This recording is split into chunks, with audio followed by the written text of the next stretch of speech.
ರಾಜ್ಯದ ಸಿಎಂ ಆಗಿ ಡಿಕೆಶಿ ಪದಗ್ರಹಣ. ವಿಧಾನಸೌಧದ ಭವ್ಯ ಮೆಟ್ಟಿಲುಗಳ ಮೇಲೆ ಪಟ್ಟಾಭಿಷೇಕ. ಫ್ರೀಡಂ ಟಿವಿಯಲ್ಲಿ ಡಿಕೆಶಿ ಪದಗ್ರಹಣದ ಪಕ್ಕಾ ಮಾಹಿತಿ. ಶುಕ್ರವಾರ ಸಂಜೆ ರಾಜ್ಯದ ಚುಕ್ಕಾಣಿ ಹಿಡಿಯಲಿದ್ದಾರೆ ಡಿಕೆ. ಶುಕ್ರವಾರ ಸಂಜೆ ರಾಜ್ಯದ ಸಿಎಂ ಆಗಿ ಡಿಕೆ ಶಿವಕುಮಾರ್ ಅವರ ಕನಸು, ಸಿಎಂ ಆಗುವ ಕನಸು ಈಡೇರಲಿದೆ. ಪಟ್ಟಾಭಿಷೇಕ ಆಗಲಿದೆ. ಫ್ರೀಡಂ ಟಿವಿಯಲ್ಲಿ ಡಿಕೆಶಿ ಪದಗ್ರಹಣದ ಪಕ್ಕಾ ಮಾಹಿತಿ ನಿಮ್ಮ ಮುಂದೆ. ಶುಕ್ರವಾರ ಸಂಜೆ ರಾಜ್ಯದ ಚುಕ್ಕಾಣಿಯನ್ನ ಡಿಕೆ ಶಿವಕುಮಾರ್ ಅವರು ಹಿಡಿಯಲಿದ್ದಾರೆ. ಇಷ್ಟು ದಿನ ಸಿದ್ದರಾಮಯ್ಯ ಅವರ ನಾಯಕತ್ವದಲ್ಲಿ ಕಾಂಗ್ರೆಸ್ ಸರ್ಕಾರ ಅಧಿಕಾರವನ್ನ ನಡೆಸಿತು, ಆಡಳಿತವನ್ನ ಮಾಡಿತು. ಇನ್ನು ಮುಂದೆ ಡಿಕೆ ಶಿವಕುಮಾರ್ ಅವರ ಕೈಯಲ್ಲಿ ಕಾಂಗ್ರೆಸ್ನ ಅಧಿಕಾರ ಇರಲಿದೆ. ಇನ್ನು ಆ ಒಂದು ಅಧಿಕಾರದ ಚುಕ್ಕಾಣಿಯನ್ನ ಡಿಕೆ ಶಿವಕುಮಾರ್ ಅವರು ಹಿಡಿಯಲಿದ್ದಾರೆ. ಶುಕ್ರವಾರ ಸಂಜೆ ರಾಜ್ಯದ ಚುಕ್ಕಾಣಿಯನ್ನ ಡಿಕೆ ಶಿವಕುಮಾರ್ ಅವರು ಹಿಡಿಯಲಿದ್ದಾರೆ.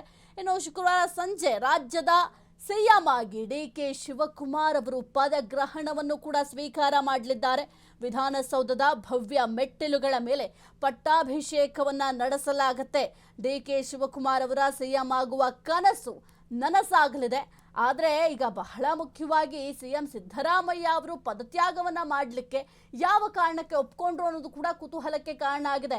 ಕೆಲವೊಂದಿಷ್ಟು ಆಫರ್ಗಳನ್ನ ರಾಹುಲ್ ಗಾಂಧಿ ಅವರು ನೀಡಿರ್ತಾರೆ. ಯಾಕೆಂತಂದ್ರೆ ಸಿದ್ದರಾಮಯ್ಯ ಅವರು ಕೂಡ ಸ್ಥಾನವನ್ನ ಬಿಟ್ಕೊಡುವ ಮನಸ್ಥಿತಿಯಲ್ಲಿ ಇರಲಿಲ್ಲ.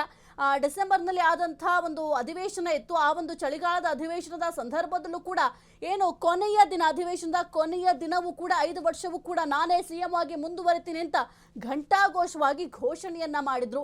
ಆದ್ರೆ ಅದಾದ ನಂತರ ಕೆಲವೊಂದಿಷ್ಟು ರಾಜಕೀಯ ಬೆಳವಣಿಗೆಗಳಾಯಿತು ಕಾಂಗ್ರೆಸ್ ಪಾಳ್ಯದಲ್ಲಿ.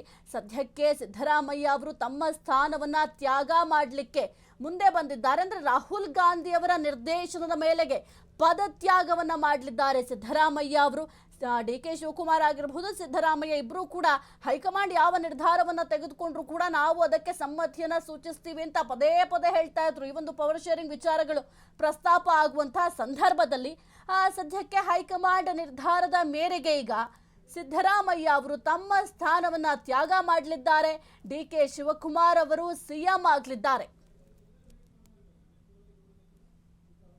ಶುಕ್ರವಾರ ಸಂಜೆ ರಾಜ್ಯದ ಸಿಎಂ ಆಗಿ ಡಿಕೆ ಶಿವಕುಮಾರ್ ಅವರ ಪದಗ್ರಹಣ ಕಾರ್ಯಕ್ರಮ ಇರುತ್ತೆ.